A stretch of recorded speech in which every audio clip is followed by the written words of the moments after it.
Welcome to Betting Weekly Live. You're with Dan Roebuck alongside me, Jack Wright. Over the course of the next half an hour or so, we will be talking our way through all of the Monday Night Soccer, highlighting the best bets. Jack has some futures advice for us as well. Plus, we've got a roundup of the winners and the losers from the weekend and the big wagers on tonight's NFL games. And we've also the latest EPL odds after match week 5 of the season. And share your winners with us. Just tag us in at Because We Win. And watch out for a Betting Weekly newsletter that's going to be coming your way pretty soon. You can sign up. It is for free. Head to bettingweeklystudios.com. Jack, how are you? Another successful weekend for you, sir, on the Premier League show. Yeah, I'm managing. Well, good day to you, Dan. I'm very well. I hope you are too. I'm happy how things have gone. I keep managing to survive despite missing my 2-unit play, don't I? It's the third one in 5 I've done now. But I've got a bit of a strategy around trying to do that, and it's been solid. Yeah, it's been very solid. So enhanced my job prospects by losing to the boss, obviously, this week as well. So it's a complete win across the board. 5 1-unit plays in succession for Jack. Obviously, the show comes out on Thursday. Notable winners from our friends at BetRivers over the course of this weekend. And obviously, the big wagers all coming on NFL, but 1 or 2 in the English Premier League as well. But if you were tailing some of the big hitters, hopefully you're on the right side of it. We had a $63,000 bet on the Eagles at plus 3.5 against the Saints, which obviously won. A $57,000 wager on the Packers at the Titans, plus 3.5. That also was successful. Likewise, the $44,000 wager on the Broncos, plus 7.5 against the Buccaneers. And we had a $25,000 wager on the Vikings, plus 2 against the Texans. One sizable bet that the BetRivers traders did keep was the Falcons, who had a $38,000 plus wager on them, plus 4 against the Chiefs, which lost. But having been a very good weekend for BetRivers last weekend, I suspect it might not have been as good this time around. More NFL betting news and reports a little bit later on in the show. When it comes to the EPL, just a couple of wagers that I'm going to mention before we get Jack's thoughts on the latest news when it comes to the futures for the English top flight. BetRivers took a $25,000 wager on the West Ham-Chelsea game, over 3.5 goals. Now, this was in play at minus 143. That was a defeat, but for much of that game, you would have thought that the bettor would have cashed that one. Better news for bettors with a $25,000 wager on Chelsea over half a goal in the first half. So well done to the big hitters there. Jack, obviously the big game was at the Etihad and Manchester City against Arsenal. So much narrative coming out of that particular fixture because of the sending off, the late goal, 2-2 draw in the end. The net result, as we'll see in a second, is that when it comes to the prices of both Manchester City and Arsenal, they are exactly the same. Minus 112 City to win the title, plus 200 Arsenal. What did you make of the game at the Etihad? I suspect it was probably one for the bookies rather than the bettors, because I think we were all looking at unders, I think, for most of it. What did you make of it? Yeah, I thought it was one of those games that it lived up to what you kind of hope it's going to be. Blood and thunder, lots of stuff going on. As you say, lots of narrative, late goals, obviously a red card, a little bit of argy-bargy at the end of it. There was a proper old school, what you'd call an English Premier League game where 2 rivals, and they talked about it after the game, haven't they, how this is now a rivalry because Arsenal put themselves in the conversation to win the title. And when Manchester City and their current guys have a rival, then that brings some edge to it. Of course, they sold a couple of players to Arsenal not that long ago.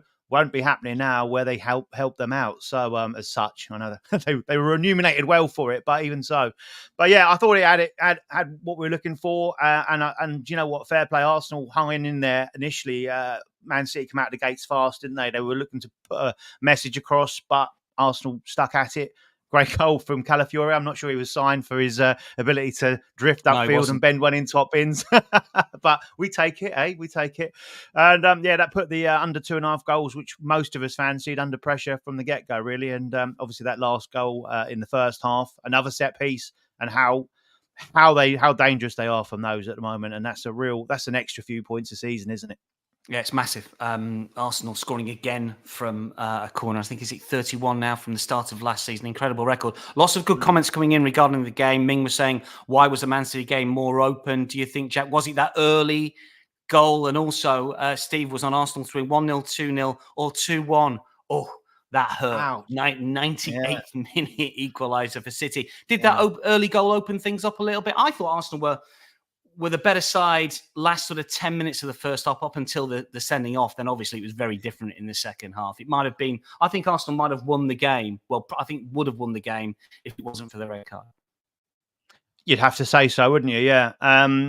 Absolutely. I think, why was it open? Man City scoring literally drew Arsenal out. They had to come and at least score once to get something from the game. It goes without saying that they wouldn't want to lose that one. So, yeah, once there's an early goal in a game, it does tend to find that you will open it up. And so obviously Arsenal got the abilities to cause problems there, and did. And then, of course, the fact that they went 2-1 up, then the red card, it was only going to be one thing. Could Manchester City break down that Arsenal rearguard in the end? I think if without that card, we could have seen quite a few more goals because of Arsenal being able to hit on a counter. But as it was, you know what? You as an Arsenal group of players, fans, etc., you would take a point at the Etihad. I know there was criticism kind of last season about it, but you take a point there. They didn't lose the title on the fact they took 4 points from Manchester City last season, that's for certain. And I think you would take it. Obviously, at half-time, you would probably still take it, given the red card, thinking you've got to try and keep City out for another 50 minutes plus. But there's going to be that element of disappointment that you were seconds away from a huge, huge win, both as far as 3 points on the board, taking them off your rivals, and down to 10 men, showing all the aspects of a title winning side to go and do that. So seconds away from it, but still a great performance. Indeed. Lovely comment from Nigel, who went under 2.5 right at the start. It was one of his best bets of the weekend. Then he went under 3.5 in play, only to be done very late on. Quite a lot of comments suggesting that late goal has done for people. Cog Gaming saying just played the over 5 cards. Yeah, that seems to be a good play at the moment. Lots of cards in the Premier League. In terms of bets that Bet Rivers took on this game, I mean, there's some large ones in play, some 4-figure bets on Man City. On the money line and on the double chance, obviously very short on the double chance, and the Asian handicap as well, which didn't come in because you just expect City to come back, don't you, to win a game in that sort of fashion. But it wasn't the case. Let's check out the prices for the latest odds for the Premier League. We've got Premier League title odds, we've got top form, we've got relegation odds as well. You can see on the right hand side for those teams that potentially might go down. I mean, in terms of the odds for the title, Jack, is it no surprise that it's exactly the same? City minus 112, Arsenal plus 200. Liverpool have been just clipped a little bit. Obviously, they won at the weekend. They are now plus 650. They were 8-1 prior to that. In terms of top 4 as well, Chelsea look like they're beginning to get a little bit of momentum. They're now plus 125 to finish in the top 4. They've been cut just a little bit from plus 150. Villa have come in again. The top 4 at the moment in the standings, incidentally, the top 4, how they finished last season. In terms of title and top 4, Jack, anything catch your eye? What are the market movements that have surprised or not surprised you? Yeah, I thought maybe there'd have been a little bit extra for Arsenal given the circumstances, but yeah, I think possibly understandable given the point situation at the moment and how these two sides look given the 2024 form still. You take the heads-to-heads out of the equation and they're just not dropping points anywhere. So that's an interesting one to see how that follows through. You know, I love Villa. I'd love Villa to do it. I said the issue we've got with them, of course, is yes, they've started the Champions League campaign, but the real start of it is where they're going to be deep into the action and it is constant midweek, weekend, and then the other cup competitions thrown into the mix as well. So I'd love them to be able to do it because I like what Emery's done there and they're exciting to watch as well. So there's question marks still around. I think Liverpool are going to be the third best team. And I think they'll probably take it pretty similar to last season, take it deep into the season, but fall short, but then have a little bit of a gap to the next best. If Chelsea keep doing what they're doing, I still think there's that inconsistency there that I'd like to take them on. Spurs, we've talked about yes, a decent result at the weekend, but again, that was a little bit nervy. You didn't have how they had to go about it. So yeah, and Man United again dropped points against Palace, and you've got question marks all through there. Really, Newcastle getting beat as well. You can go on really with them. It's like that fourth place. I think that race for fourth, as it was last season, really is going to be really exciting. And with no actual dog in the race as such, I'd like Villa to get it again. In terms of the teams to go down, Ming's been on, says, how can Everton be such a big price to go down? Should they be a little bit shorter here? As you can see, at the minute they are, plus 135. Saints, Leicester, Ipswich, the teams that came up, are all minus money at the moment. I mean, it's incredible at the moment, Jack. You've probably seen the stat that's been doing the rounds today. None of the bottom six have won a game after 5 games in the Premier League. And in terms of top flight history in England, and we're going back an awfully long time here, that's the first time that it's ever happened. When you look at those relegation prices, do we get involved with Everton? Do we get involved with Wolves at plus 200? Mm-hmm. We've talked about them on the show. We talked about them last week. Yeah, we've been putting the boot in quite a lot over the last few weeks, haven't we? So I think they do look the worry at the moment. Bit of pressure on Gary O'Neill. You can see a little bit of tetchiness getting there, which we kind of anticipated to a certain degree. I think Everton, I always just assume, an answer to Ming's question there, that Everton have got enough about them that they do tend to find results. They've had injury and illness issues as well over the last few weeks. And you would assume, the assumption on the price is that they're going to be able to pull something out of the bag. They normally find 3 or 4 results strung together, don't they? And they've got a goal scorer in Calvert-Lewin if he stays fit. They've got creativity around him, enough certainly to stay clear of the bottom 3. I'd be interested to see what Ming would fancy as a price. What price he'd entertain? Would he take that plus 135? Sounds like he probably would. But massive point for Ipswich late in the game against Southampton, of course, and a big blow for Southampton, who looked like they'd got that first win and would have then kind of got themselves into the equation of, we can stay up here. But yeah, that was a massive one for Ipswich in that kind of battle of the promoted sides, the relegation favourites. I still can't see past the bottom 3. When Southampton scored after however many minutes it was, did you think your overs play? Did you think your overs play was going to cash? Once I'd finished my lap of celebration around the bar, put my shirt back on and everything else like that, and pleaded my case with the landlord. I nearly messaged Nigel, but I thought I'd better not, because you just know what Nigel would be sat there going, yes, unders all the way here. And then the late goalie would have been a bit nervous. I think so, especially with his history of added on time over the last couple of seasons, where we'd have got a sneaky winner of about plus 10 or something like that. But no, he held on. He got that one over me again. As I said, I put a post out yesterday. I can never get the better of him, but maybe that's good for my job security. Yeah, he probably is. Ming says Everton should be around about minus 150, so a little bit of value there. Tom makes a good point about City as well, saying that City have got a lot on their minds at the moment, obviously, with these charges that are going on. And was it Steve who suggested Pep brought Foden on a little bit too late in that game? Yeah, potentially. That's the weekend. Let's take a look at some of the matches we've got coming up tonight. We've got main games in Spain and in Italy. We have got Monday Night Football or Monday Night Soccer in England as well. We will touch on that Fleetwood Morecambe game a little later, but the 2 big games for us are Atalanta, Como, and Real Betis against Mallorca here. Atalanta minus 190, Como plus 500, the draw plus 335. Atalanta, you could argue, should have beaten Arsenal because they had that penalty. Of course, Ratigi missed it. Great double save from David Ray. Ratigi, former Boca player.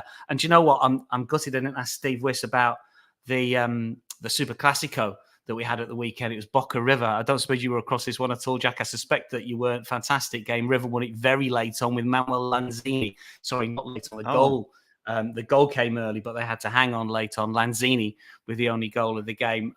Incidentally, Vélez, who are top in Argentina.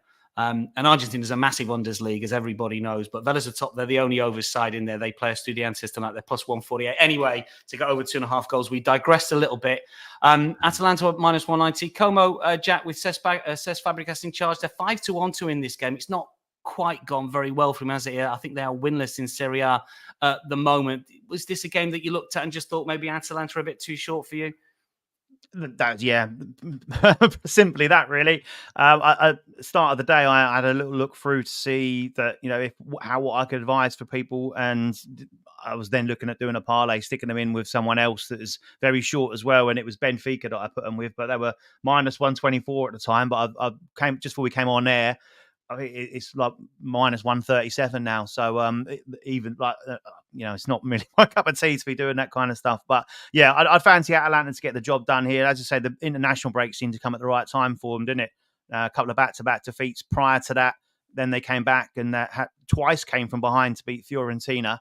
And then, as you said, should arguably have beaten Arsenal in that Champions League tie as well, for the missed penalty and great double save. So only one home game for them so far. So if you look at the league table, that might skew things a little bit. And say Como, a draw and 2 defeats on the road, including, I think, the one that you'd probably put in as a decent form line comparison, Juventus. They lost 3-0 to Juventus. So, I think very, very short for me, Atlanta. But a win here will take them level with Juventus on points. I think they need to win 7 by 7 to go ahead of them. But I think for now, they'll take draw and level with the side in 4th in Serie A.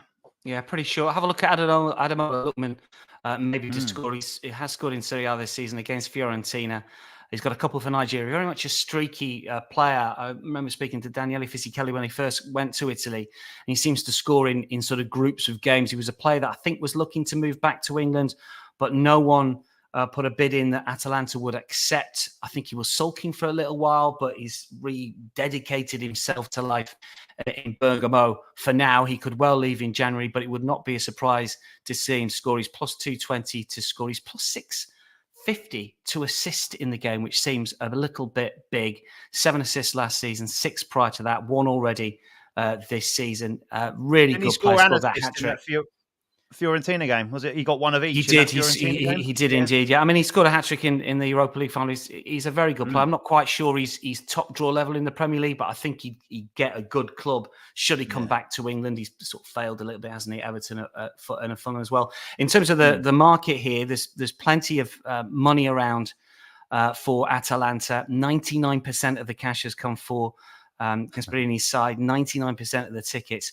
Overs and unders here, 85% of the tickets have come on overs. We just had a message regarding a shot on target tip. I can't really give you a tip, but I can tell you where the money is going stateside. Nico Paz, under 1.5 total shots at minus 143. BetRivers have taken a little bit of money on that. And incidentally, the Serie A action tonight and every single week and all the football tonight, all the soccer tonight can be streamed live on the BetRivers app. So if you're logging into your BetRivers account, if you're playing with us at BetRivers, you can watch the game live.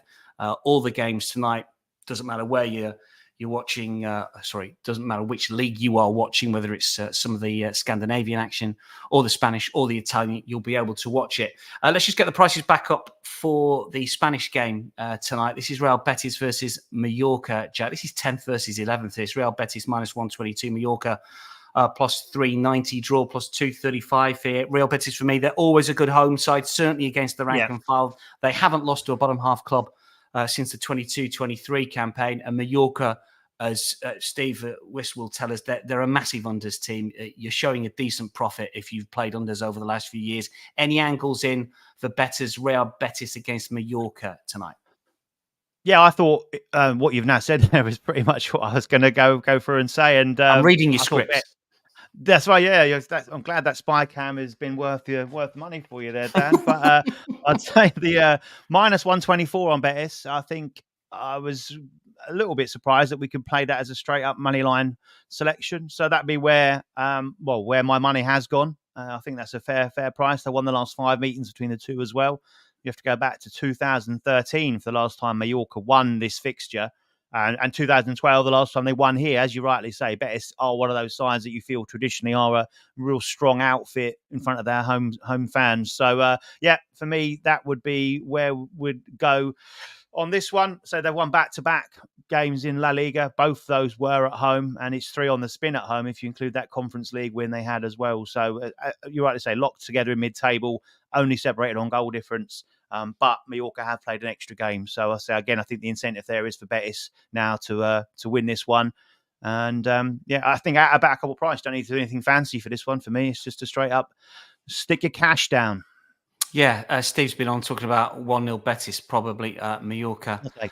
Yeah, I guess look into the unders. It's I think Betis to win to nil is about plus 130 if you just want to push it a little bit higher. But I think Jack's right. You can just play straight on the money line here, Real Betis. And that is what many bettors are doing here.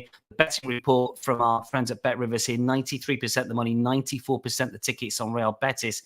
Interestingly, overs is a little bit of a call from the bettors, which I don't quite get. 73% of the money, 78% of the tickets. If you're looking for money line plays, both teams have been backed. And also an interesting one on Giovanni Lo Celso. And we've seen a four-figure wager, which is interesting on a total shots market, under 2.5, very short at minus 186. I think he's been scoring goals for them recently, hasn't he, Jack? Lo Celso. So it's a bit of an oddity that people are going against him. Maybe they felt that he scored his goals for the season now, and that will be that. Game once again streamed live on the Bet Rivers app.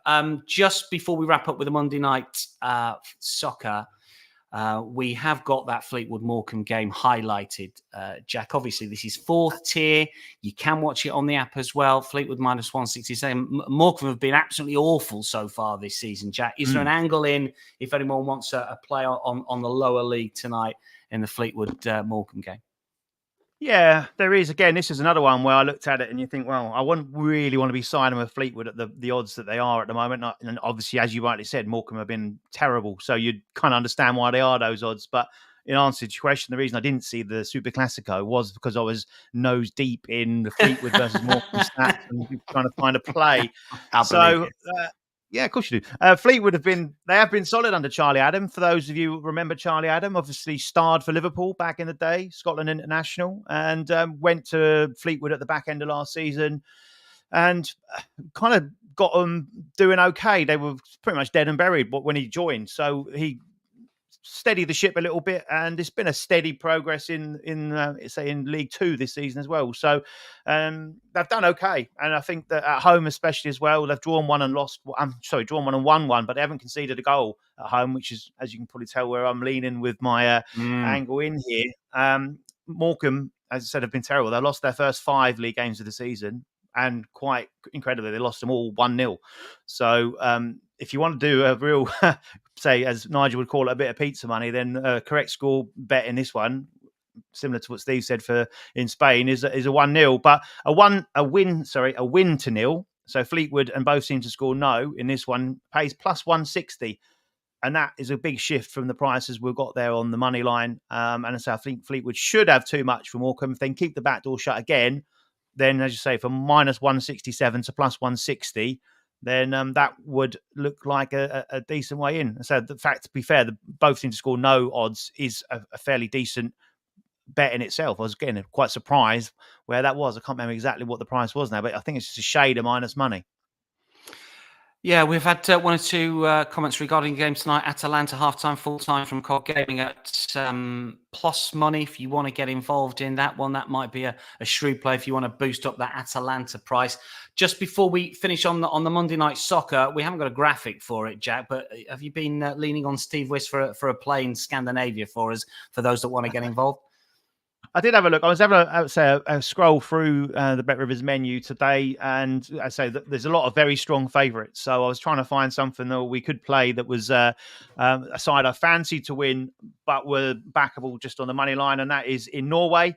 Hopefully, Steve is still with us and can vouch for this selection. But it's Molde to win. They're away tonight in Oslo.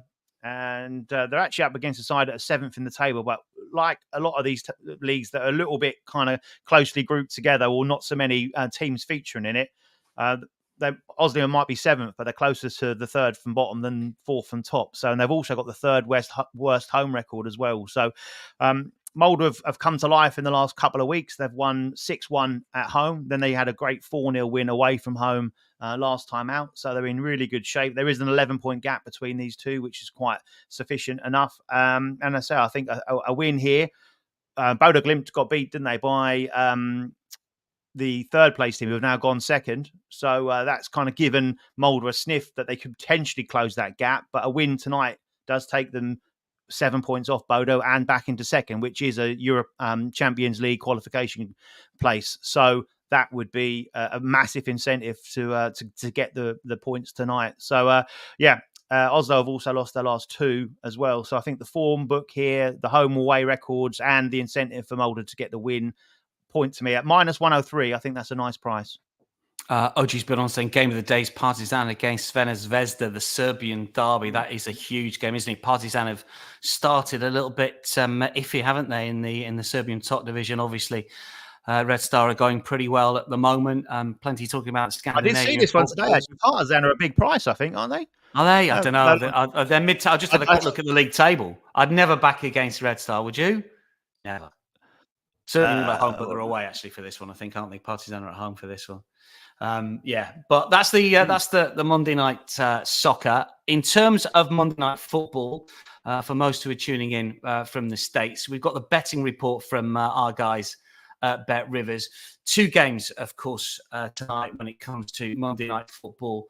As you can see, it is the Jaguars at the Bills and the Commanders at the Bengals. Here are the spread, money line, and total points markets. I can tell you where the money has gone over the course of the day. And obviously, it's still pretty early stateside, so there's many more bets to be struck ahead of these matches getting underway. But in terms of where the money has gone so far, the Jaguars Bills game on the money line, 80% the money, 86% the tickets on the Bills.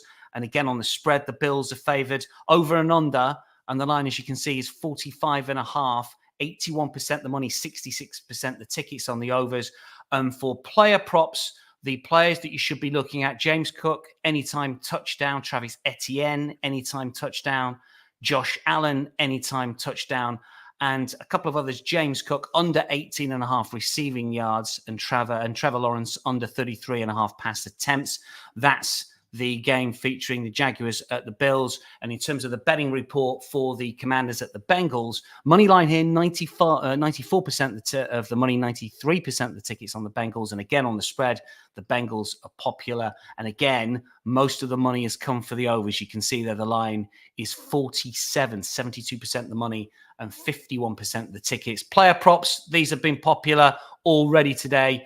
Joe Burrow over 1.5 passing touchdowns. Jamar Chase, anytime touchdown. Brian Robinson, over 52.5 rushing yards. Jaden Daniels, under 18.5 pass completions. That's around about even money. And Jamar Chase, over 79.5 receiving yards at -120. Those are the most popular players when it comes to percentage of plays with the 2 games tonight. I'm sure there'll be bigger wagers struck over the course of the day running into when the game gets underway.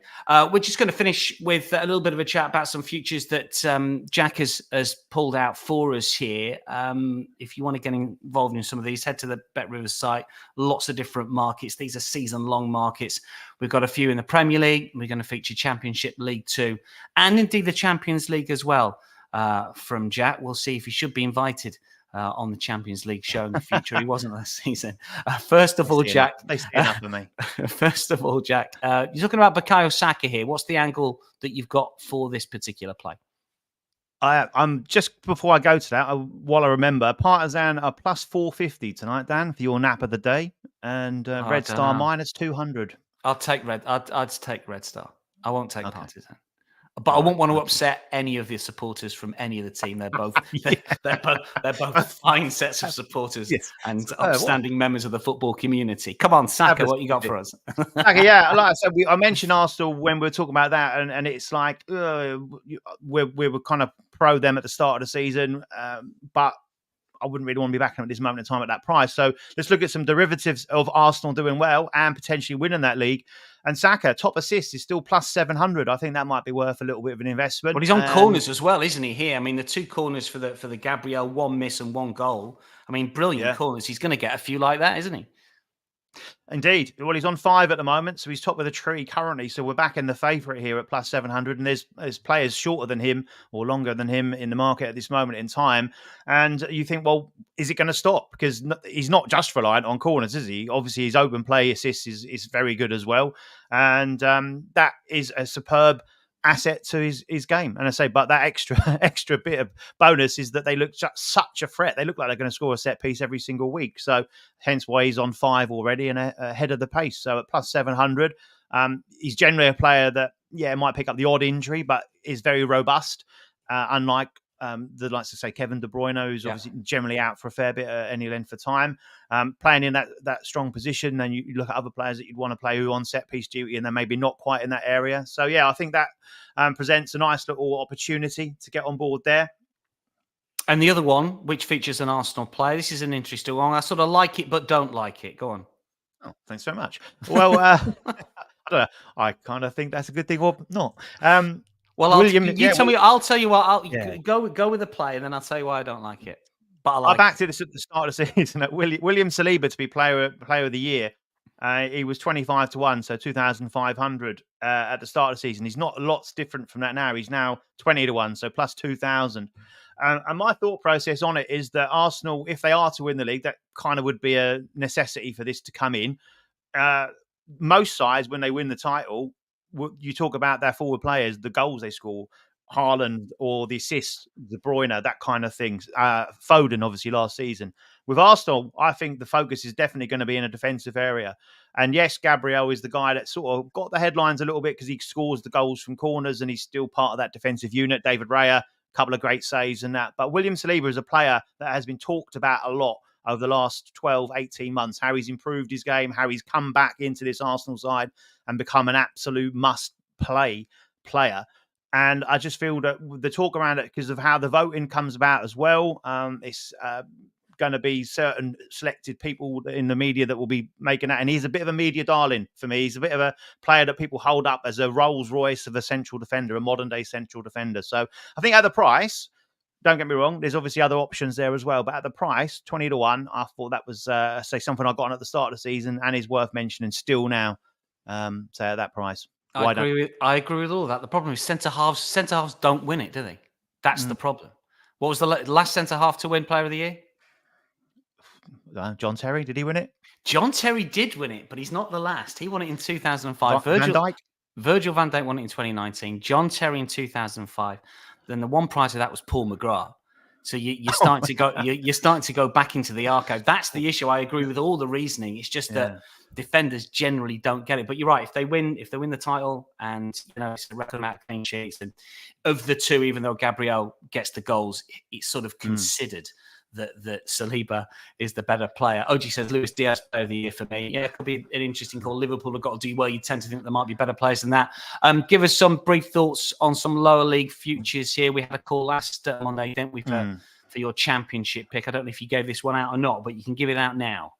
Yeah, that's why I put it in now. It was asked last week. I can't remember who asked me the question, but championship title race, I think West Brom have come into the conversation. Yeah.